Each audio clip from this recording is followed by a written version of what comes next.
रविवार व्रत कथा विधि। सर्व मनोकामनाओं की पूर्ति हेतु रविवार का व्रत श्रेष्ठ है। इस व्रत की विधि इस प्रकार है। प्रातःकाल स्नान आदि से निवृत्त हो स्वच्छ वस्त्र धारण करें, शांत चित्त होकर परमात्मा का स्मरण करें। भोजन एक समय से अधिक नहीं करना चाहिए। भोजन तथा फलाहार सूर्य के प्रकाश रहते ही करें। यदि निराहार रहने पर सूर्य छिप जाए तो दूसरे दिन सूर्य उदय होने पर अर्घ्य देने के बाद ही भोजन करें। व्रत के अंत में व्रत कथा सुननी चाहिए।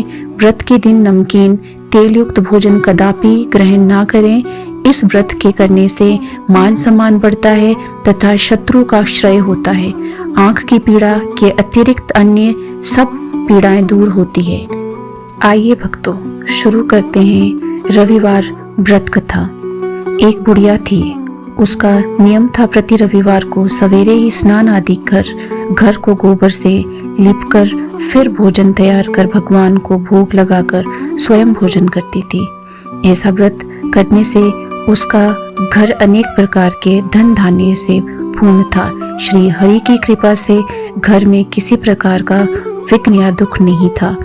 सब प्रकार से घर में आनंद रहता था।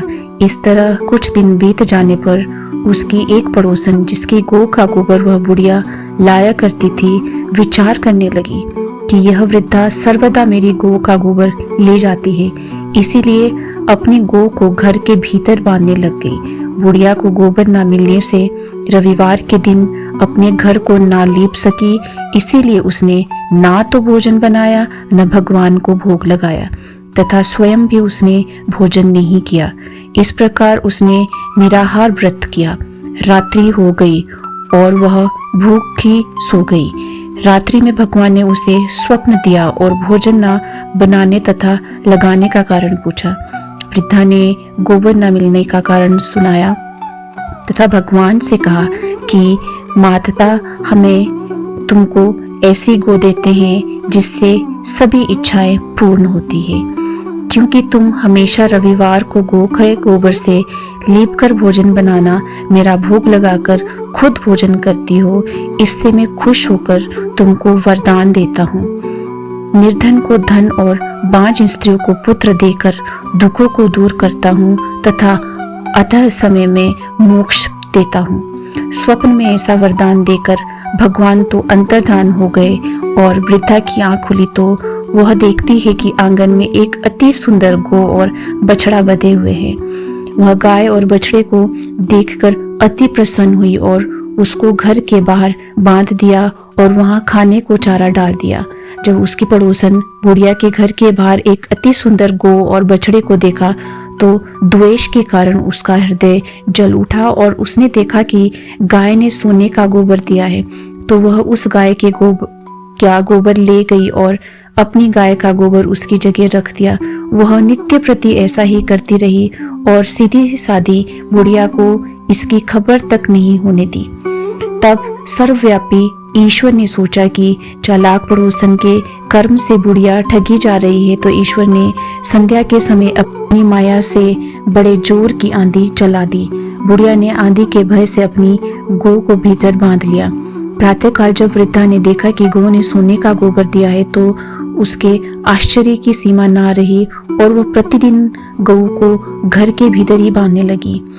उधर पड़ोसन ने देखा कि बुढ़िया गऊ को घर के भीतर बांधने लगी है और उसका सोने का गोबर उठाने नहीं देगी, तो वह ईर्ष्या और डाह से जल उठी और कुछ उपाय ना देख पड़ोसन ने उस देश के राजा की सभा में जाकर कहा, महाराज, मेरे पड़ोस में एक वृद्धा के पास ऐसी गऊ है जो आप जैसे राजाओं के ही योग है। वह नित्य सोने का गोबर देती है। आप उस सोने से प्रजा का पालन करिए।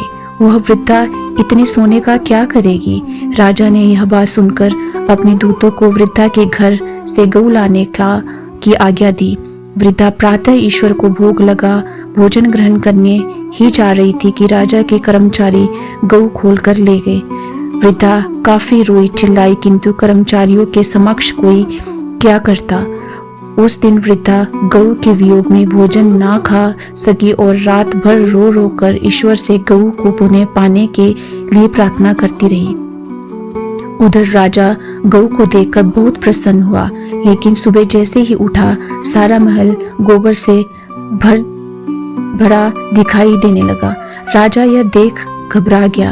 भगवान ने रात्रि में राजा को स्वप्न में कहा कि हे राजा, गाय वृद्धा को लौटाने में ही तेरा भला है। उसके रविवार के व्रत से प्रसन्न होकर मैंने उसे गाय दी थी। प्रातः होते ही राजा ने वृद्धा को बुलाकर बहुत से धन के साथ सम्मान सहित गऊ बछड़ा लौटा दिया। उसकी पड़ोसन को बुलाकर उचित दंड दिया। इतना करने के बाद राजा के महल में गंदगी दूर हुई। उसी दिन से राजा ने नगर वासियों को आदेश दिया कि राज्य की तथा अपनी समस्त मनोकामनाओं की पूर्ति के लिए रविवार का व्रत रखा करो। व्रत करने से नगर के लोग सुखी जीवन व्यतीत करने लगे। कोई भी बीमारी तथा प्रकृति का प्रकोप उस नगर में नहीं होता था। सारी प्रजा सुख से रहने लगी।